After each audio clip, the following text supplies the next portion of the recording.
Hey guys, day 2, I guess. Yeah, so got the just now getting started. It's Father's Day, so we're gonna take it easy today and just work a little as we go. But anyway, got the hood off and about to start taking the front end off. Hopefully today we'll have the front end apart. Start working on getting the motor and stuff out tomorrow. But anyway, it's kind of hard to see, but you can see down there's the K member. So it's in there. Can't really see the tubular stuff in the front end right now, but it's there. Anyway, clean car, and kind of sucks to cut it up into a race car because it would be a heck of a street ride. Kind of a little torn between that, I guess. But anyway, check back in a little bit when we get a little further. That's it. All right, this is where we're at. Front bumper's off. Golly, that was a challenge. Anyway, so we'll start taking all the rest of the stuff out, the radiator out, get the support ready to come out. Hopefully get the fenders off today, and then call it a day and go eat some burgers. But anyway, that's where we're at. So hopefully get the fiberglass front end or composite, whatever I can find, doors, trunk lid, and all that ordered this week. Get the motor and transmission taken out of it and ready for whatever comes next. Probably a Pro Charge 540 is what I'm thinking. I don't know. May go LS based as well. So we'll see. I don't know. Anyway, just an update. See ya. Got the car in the garage, and we'll get started now. I had a project, electrical project I had to wrap up. Anyway, so it's in here, getting ready to start. So I'll give you some updates later. All right, guys. So say hey, Ethan. Hey. So a couple hours in, and we've got doors off, front fenders off. So, and the rear deck lid is also gone.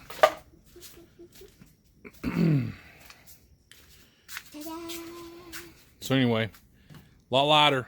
We took a lot off the car with that. So we'll get the seats out, get the rear seats out and all that good stuff, and then we'll start with plasma cutting the front and putting tubular on it, pulling the motor and transmission out. It's just a stock motor and transmission in it right now.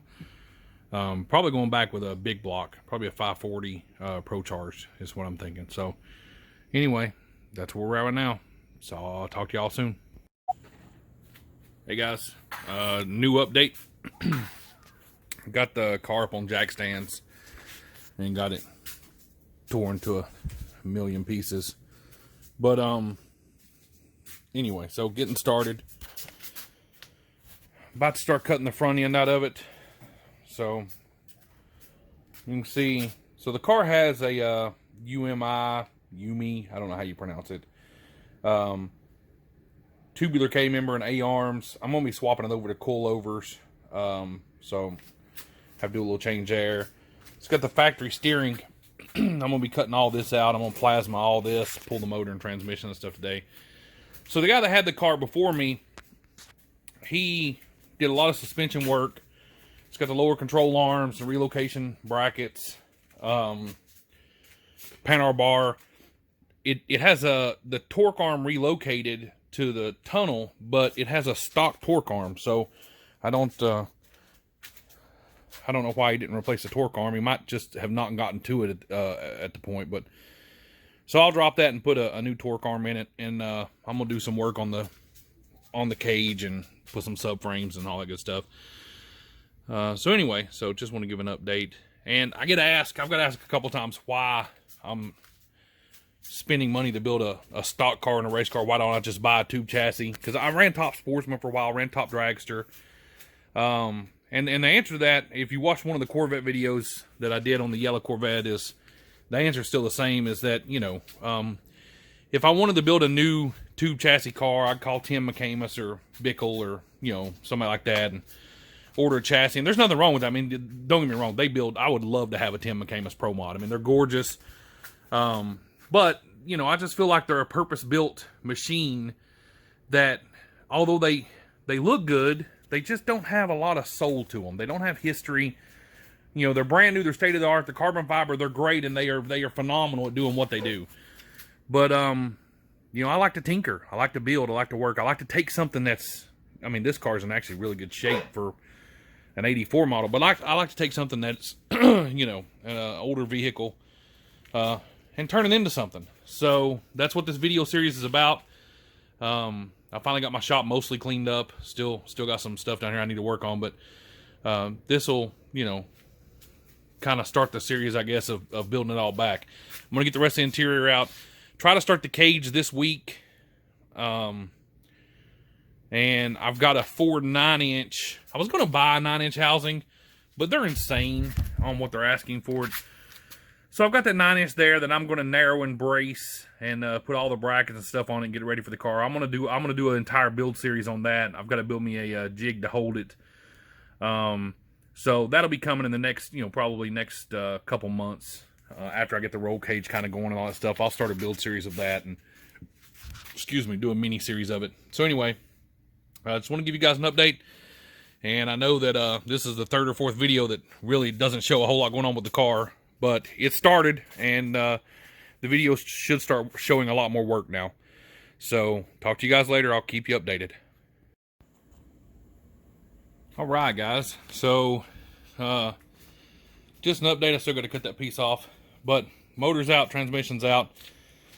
All the front radiator support and everything's cut out of it, and I'm telling you, it's over there now, but see the top of it there. The Prime Weld Cut 60 is phenomenal for the money. It made, I mean, the word easy work doesn't even describe how well it cut. Just all freehand cut there. And I wasn't even trying to be pretty with it because this is going to be cut back even more. It's going to be cut back all the way to the fender wells, you know, to the strut towers. That's where I'll do the bracing and stuff when I build it back. But anyway, just phenomenal work on that. No issues whatsoever. So anyway, so that's where the Camaro's at. And the shop is still coming along. We're starting to get things put up and situated. And it's getting better. It's getting better all the time. So between work and some project stuff, I haven't had a ton of time to work on it. But anyway, Camaro's coming apart quick, at least. So now it's just a matter of putting it back. But anyway, what I wanted to do today is I got a new piece of equipment in. So you guys know that I bought the Prime Weld TIG 225, which, by the way, is phenomenal as well. Haven't done a lot with it, just because I've been so busy. I had the plasma set right there beside of it. But now, because this is a double bottle rack cart, I'm going to put the new welder on it. But this guy is something that I've had my eyes on. Long story short, I really wanted to buy the multi-process Rebel, the 205. They did the AC/DC TIG, stick, and MIG. They're about $3,000, and I got to looking, and I really wanted the MIG unit that I could take with me to the racetrack and stuff, just to do mild steel stuff. Because, I mean, a lot of these cars, this car may even end up being a mild steel chassis. I may just do 25.5 and take it to 750 and not do 25.3. Just because I doubt the car will ever be, I mean, you know, I doubt it's ever going to run that fast. You know, I'm really wanting to build something that'll run some 470 index stuff, some drag radial stuff, but not, you know, I'm not going to be down there with the you know, the Pro 275 or X275 numbers. I mean, that's just not where it's going to be. So anyway, long story short, I bought this to do that work with. Yeah, so I'm going to unbox it here in just a little bit and let you see, but that's the MIG going to go with that. And I'll tell you, Baker's Gas, if you guys haven't dealt with them, I ordered this thing online, and I'm not being paid to say this or do anything with them, but they had a great deal on it. It was about, I think, $1,200 delivered. Now this is just the MIG. This isn't the combo unit, but it's all I needed. You know, I've already got a TIG there that does everything I need. The MIG unit goes there, and then I bought some consumable stuff with it, but they were fantastic. I mean, I ordered it. It shipped the next day. It got here within 2 days. You know, no hassle. great communication. So by far, the easiest transaction I've ever had for buying a welder, you know, from a company. I mean, the prime welds come from Amazon. I mean, I didn't talk to anybody or anything with that, but this one, they reached out to me 2 or 3 times afterwards, to help me set up an account. They were just phenomenal. So Baker's Gas, they're all over YouTube. You can check them out. And they've got reviews on this machine, reviews on other machines. You know, just seem to be really good people. I haven't met them. I don't know them personally. Like I said, they're not paying me to do this. I just like to throw props out there for good people. So anyway, I'm going to cut it short right here. And I'll get this thing unboxed. And once I get it unboxed, I'll cut to another clip and you'll see it there. All right, see ya.